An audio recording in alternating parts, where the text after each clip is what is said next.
El ejército israelí está extendiendo sus operaciones terrestres hacia el interior de Gaza, creando una gran zona de amortiguación entre la franja y el territorio israelí y empujando a cientos de miles de civiles a un área cada vez más pequeña en la costa mediterránea.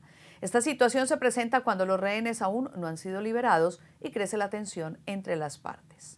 Vamos a saludar a nuestro corresponsal internacional, José Levi, en Jerusalén. José, muy buenos días y pues explícanos cuál es la situación que se está viviendo en este momento.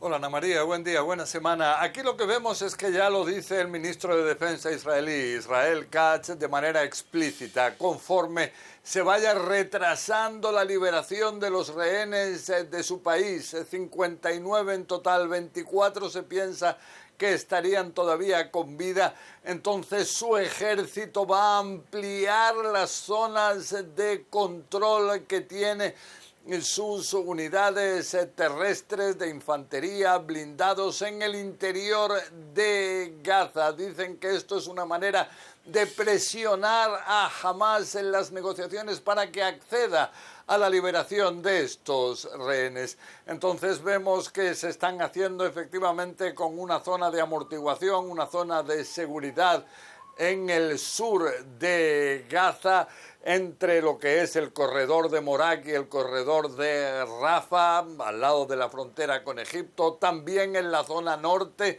de esta franja de tierra. Esto en lo que respecta a fuerzas terrestres, también se están incrementando los ataques aéreos. 90, dicen los israelíes, en tan solo un plazo de 48 horas. Dicen que los objetivos están relacionados con el movimiento Hamás. Y vemos que todo esto crea una presión enorme a la población palestina, a la cual el ejército israelí les llama a evacuar zonas que van a ser objeto de ataques del ejército, de bombardeos de las fuerzas aéreas, pero todo esto sigue incrementando lo que es la presión popular palestina al movimiento Hamás para que ceda en el tema de la liberación de los rehenes y pueda permitir el aliviar un sufrimiento que tan solo va en aumento. Entonces vemos que junto a esto, en las negociaciones precisamente para la liberación de los rehenes, fuentes israelíes nos aseguran que hay actividades, que se están moviendo ciertas cosas, se desconocen los detalles, se sabe que hay una delegación de Hamás en el Cairo negociando con Egipto, con Qatar.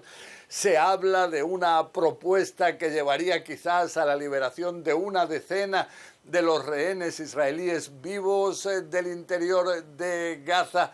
También algo así llevaría a una tregua, a un alto el fuego de mes y medio o algo así en el interior de esta franja de tierra. El principal obstáculo para lograr un acuerdo seguiría siendo que Hamás exige, a cambio de la liberación de rehenes, lo que sería el fin de la guerra y la retirada de las tropas israelíes de Gaza, algo que en Israel querrían evitar para poder seguir actuando contra Hamás. Ana María. José, ¿y aumentan las presiones internas en Israel para finalizar la guerra?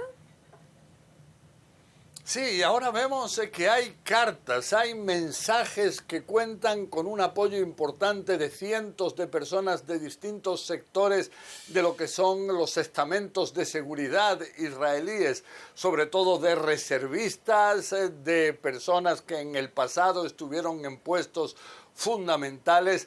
Vemos que el primero de estos mensajes, de estas cartas, fue de cientos de miembros de las fuerzas aéreas, muchos de ellos pilotos de la reserva, pilotos retirados, también otros soldados, vemos ahora que también paracaidistas, también miembros de las fuerzas de inteligencia de la unidad llamada 8200, que es la fundamental de inteligencia del ejército, cientos de reservistas de estos grupos llaman al fin de la guerra para posibilitar la salida de los rehenes que consideran tendría que ser la máxima prioridad del gobierno de Benjamin Netanyahu. Ahora acabamos de saber también de una carta de exmiembros del Mossad, del Servicio de Inteligencia Interno israelí, entre ellos 3 ex jefes del Mossad, en total una carta firmada por 250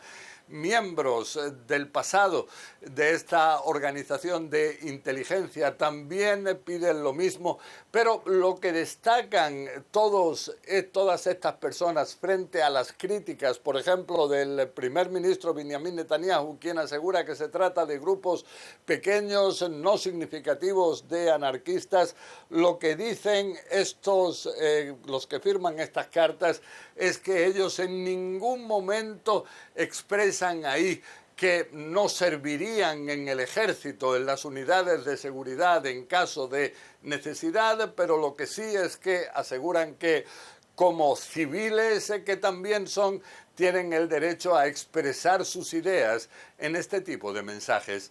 Ana María.